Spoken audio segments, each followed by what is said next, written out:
Je dis quelques mots sur la notion de sécurité, le besoin de sécurité.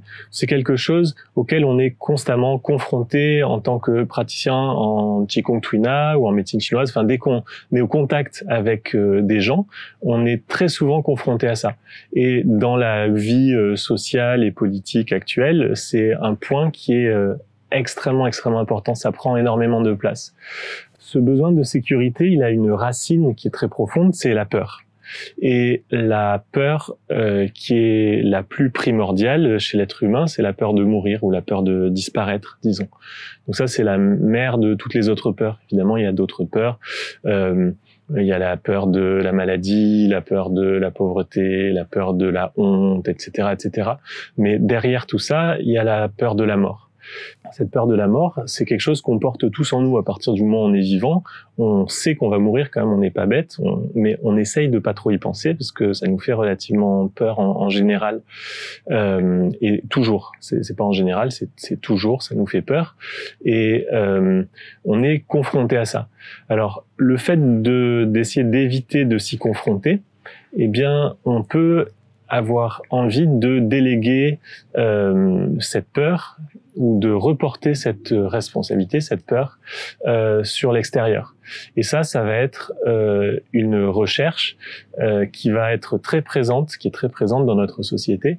C'est le fait d'essayer de mettre des choses extérieures responsables de notre vie.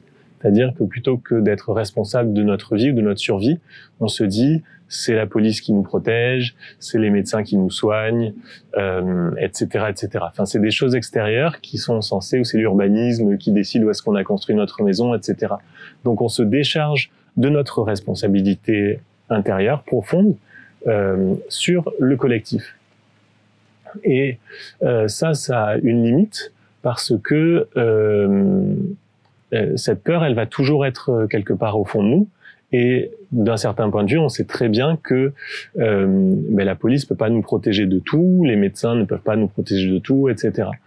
Mais cette peur, elle est tellement forte qu'elle légitime beaucoup de choses. C'est-à-dire que une fois qu'on a vraiment très peur de mourir, on est prêt à accepter absolument tout, quoi, parce que ça nous évite de nous confronter à cette peur. Donc notre société, elle fonctionne beaucoup comme ça. Et ce qui est intéressant, c'est juste de l'observer et de se demander comment on peut changer un tout petit peu notre regard. C'est pas de remettre en question le fonctionnement de la société, mais c'est de changer notre regard pour peut-être se responsabiliser un tout petit peu plus de soi-même. Par exemple, des gens qui pratiquent les arts martiaux, souvent ils disent ça, parce que ça leur donne plus confiance en eux. En vrai, on sait très bien que même si on est un pratiquant d'arts martiaux aguerri, si on se fait attaquer par une bande de personnes surarmées, il y a toutes les chances qu'on y passe. Il n'y a pas l'illusion qu'on va se protéger vraiment soi-même, mais le fait de pratiquer les arts martiaux, on est responsabilisé de soi-même. Et ça nous donne confiance en nous. Et de la même façon, des pratiques comme le Qigong, les automassages, des choses comme ça va nous auto-responsabiliser de notre santé. Par exemple, dans la pensée chinoise, il y a un concept fondamental, c'est la notion de prévention.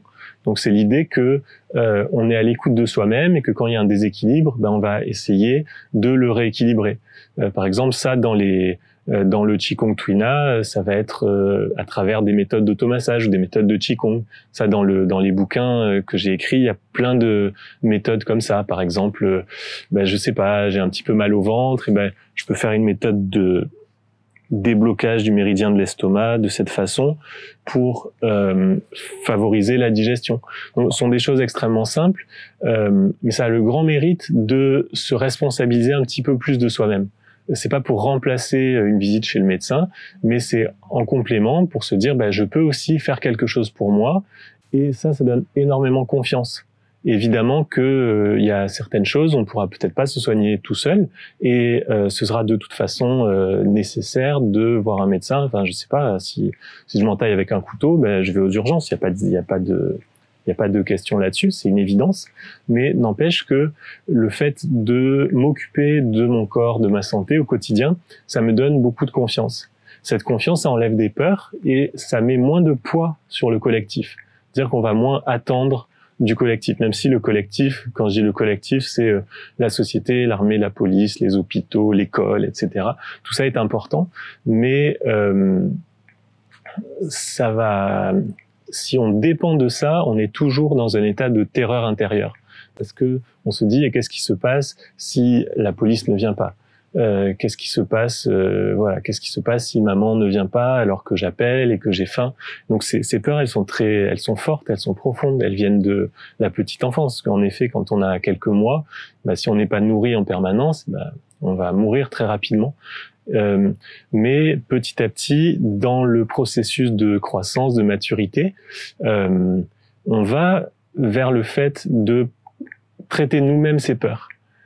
Traiter nous-mêmes ces peurs, ça ne veut pas dire ne pas avoir besoin des autres, parce qu'on a vraiment besoin les uns des autres. Il y a très peu de gens qui sont capables à la fois de s'alimenter, de se soigner, de se défendre, etc. On a besoin les uns des autres, mais en tout cas, on a besoin aussi de sécurité intérieure et on a besoin de s'offrir notre propre sécurité, au moins psychologiquement. Si on s'offre pas notre propre sécurité, on dépend trop du collectif et on est toujours dans un état de terreur. Et quand on est dans un état de terreur, on peut faire absolument n'importe quoi. À partir du moment où on dit « je te protège si tu fais ça », si on a suffisamment peur de mourir, on fait tout ce qu'on nous dit. Voilà, donc entretenir la sécurité intérieure, ça permet d'avoir un petit peu plus de recul et de participer de façon plus efficace à une vie sociale collective.